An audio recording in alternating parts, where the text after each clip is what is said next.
weirdest case in FBI history. Again, I don't know. Meet But Brian, let's find out. a man who had an explosive device strapped around his neck and was forced to rob a bank. Now, if you thought what I said was weird, wait till I introduce you to the people responsible for this crime.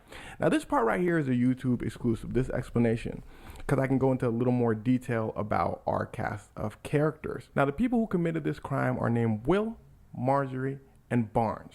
We'll start with Barnes. Barnes, small town drug dealer, nothing too big on him. But Marjorie and Will are described as highly intelligent, but basically they're insane. Marjorie, a little history on her, is the men around her life would mysteriously disappear. She had a boyfriend in college. She popped him. She had a whole court case. She gets off saying it's self-defense. She then gets a fiance. Her fiance ends up in the hospital one day. Marjorie brings him to the hospital. They said, girl, what happened? She said, oh, you know what? He hit his head. The fiance passes away. She said, dang, that's crazy. She then gets another boyfriend. He passes by an overdose. Now, all this might be a coincidence, sure, but I just want you to understand who you're dealing with before we dive into the story. Her history, for sure. Will, described as highly intelligent as well, but he needed the world to see it. He would always do little things to prove he's the smartest person in the room.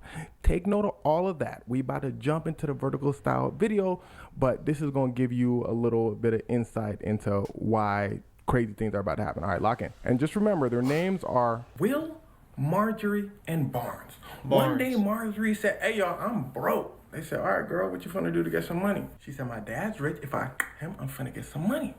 Barnes said, okay, girl, I'll do it for you. Just give me 250. She said, 250 what? Barnes said, 250,000. Marjorie said, that makes sense. And this is where Marjorie had a problem. She needed to figure out a way to get $250,000. So she decides, with Barnes and Will, to rob a bank. Now, you keeping up so far. They all decide to rob a bank, get $250,000, pay Barnes, Marjorie's dad. Marjorie gets her dad's money. Now enter Will, who the FBI describes as highly intelligent. They describe Marjorie as highly intelligent as well, but you're about to see that they both have a few issues. Will said, may I help you two plan this robbery? Marjorie and Barnes said, sure, what do you have in mind? Will said, well, you see, I have this explosive collar device I invented. All we gotta do is strap it to somebody and make them do the robbery for us. Marjorie and Barnes said, that makes sense. So they call up a pizza spot where Brian was working as a delivery driver. They said, hey, yo, can we get a pizza on our location? Brian said, large or medium? They said, just come to the location, don't matter. Brian said, y'all want some drinks with that? They said, no, thank you, Brian. Just come to the location. Brian said, bet, I'm on my way. Brian drives to the location. Barnes and Will grab him and pull out they say, you better do what we say or you finna have a problem. We need you to rob some banks. They then attached. Hey, yo, my pizza delivery drivers out there, y'all be safe. I've heard them stories, like them horror stories, you know, like pizza delivery horror stories. I'm sure I've reacted to some on my YouTube. I was like, I'm not going to be a pizza delivery driver. Honestly, for me, in theory, driving around, not the biggest hurdle for me. Really not. With pizza in the bag, depending on what these people be ordering, like, man, that's cool. Pizza, smelling pizza, just driving. I mean, can't eat it, but I'm sure you get, like, free pizza. You know? Like, not too bad. Then I hear these stories.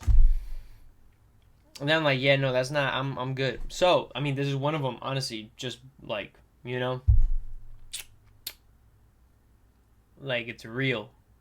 And I'm sure those are real, too. They say they're real, you know what I mean? Real, true, whatever. Yeah, no. So be careful if you deliver pizzas. That's the end of my spiel. Brian, the pizza delivery guy's neck. Now, here's where things start to get terrifying. Will then says, Brian, I've created a game for you. It's a scavenger. Oh, hell no.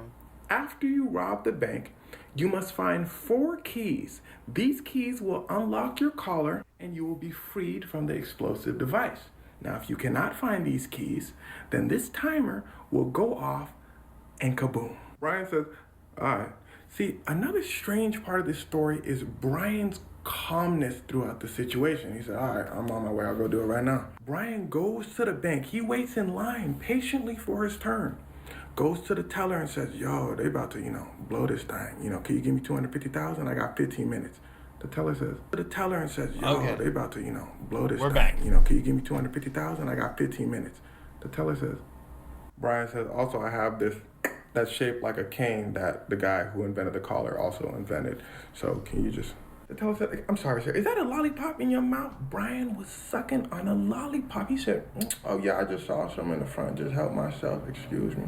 But really don't mind, I only got 15 though. The bank teller says, it takes way more than 15 minutes to get into the vault to get that much money.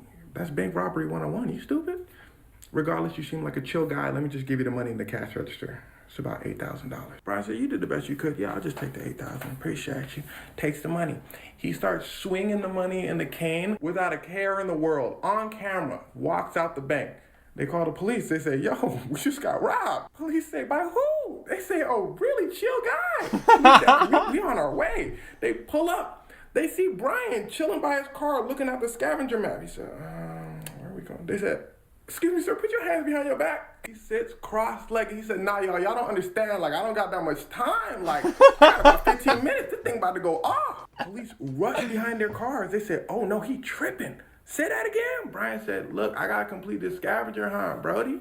Now, police, from his calm demeanor, thought, okay, he might be lying. They didn't take him seriously. So they evacuate the area just in case, and they call the boom squad. But since there was so much traffic from the evacuations, the boom squad arrived too late. Brian's collar actually goes off and him. Police were shocked. So they immediately check Brian's car and see the scavenger hunt. They follow the scavenger hunt. And they find that there was no way that Brian would have completed the scavenger hunt and got the keys in time. So he was always set to get. And here's where so it didn't blow up. Get wicked. Or did it blow up? Will Just not too calls big. the police and says, police, if I were you, I would look into this lady named I'm sorry, he called? And says, here's where things start to get wicked. Will calls the police and says, police, if I were you, I would look into this lady named Marjorie. She just, her boyfriend. I then helped her hide him in a freezer, and now I'm about to myself. Now, this was unrelated to the bank robbery. Her boyfriend was a completely other guy. This is another situation. But this got police started on the trail. Police rush over. Lo and behold, they find Marjorie's boyfriend in a freezer. And this leads to an insane series of events where the three of them start snitching on each other. Marjorie says, oh, you snitched on me? Hey, by the way, he has something to do with the pizza guy getting... Barnes then gets dragged into it and he starts snitching on them some more.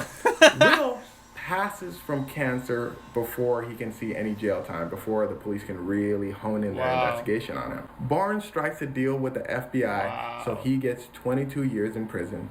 Marjorie, life in prison. Now here's where things start to get wickeder. Barnes, some other guy involved in the robbery who I didn't mention because he's not that important, and Marjorie say Brian was so calm because he was in on the plan. Now, the FBI also believes that Brian was involved in the crime at first. A little bit. Then he found out that the explosive device was real, but at that point it was too late. He was forced to do it anyway. Brian's family and another person involved in the case said that's absolutely not true. Brian was just a regular pizza delivery guy that got roped into this whole mess. I'm going to say that. I'm going to give Brian the best. Still basically remains unsolved. But I want to make a special note for Will, the guy who invented the explosive collar in the first place.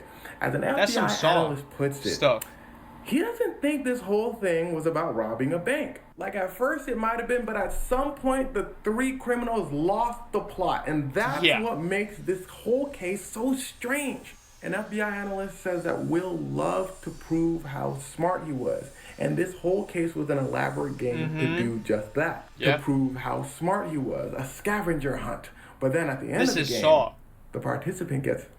because no snitches, right? And to be honest, I think the same thing. After reading everything about the case, it seems like Will was just absolutely deranged. And to him, it was never about the money. It was about masterminding an insane event that would prove his intelligence to the world.